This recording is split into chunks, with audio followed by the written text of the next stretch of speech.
The Buddha said, "What you see is real, but it may not be all there is."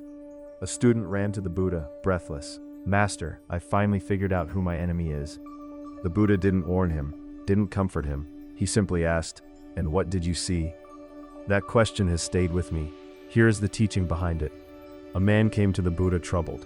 So many philosophers, one says the soul is eternal, another says there is no soul. How can the same question have so many different answers? The Buddha smiled and said, "Imagine a king who brought 6 people, blind from birth, before a single elephant. Touch it," he said, "then tell me what it is." The first touched the trunk. "A snake," he said. The second touched the ear, a fan. The third the leg, a tree trunk.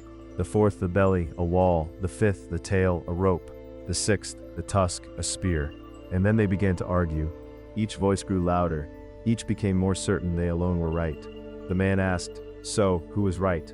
The Buddha's eyes softened. All of them, and none of them. What each person touched was real, truly part of the elephant.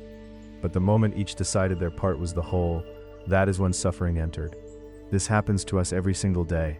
When a coworker sees a project completely differently than you, you're both touching the elephant. When someone you love acts in a way that makes no sense, they are holding a part you haven't reached yet. When you tell yourself, "I could never do that," or "That's just who I am," that too is one hand on one part of something much larger. So here's the practice. Just one.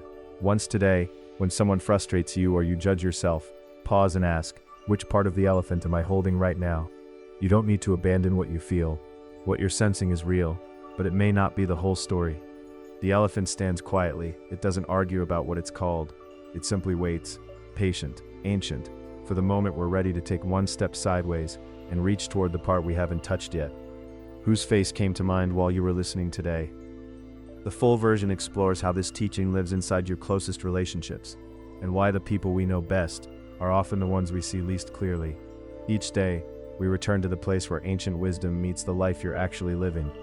What you let go of knowing may be the beginning of finally seeing.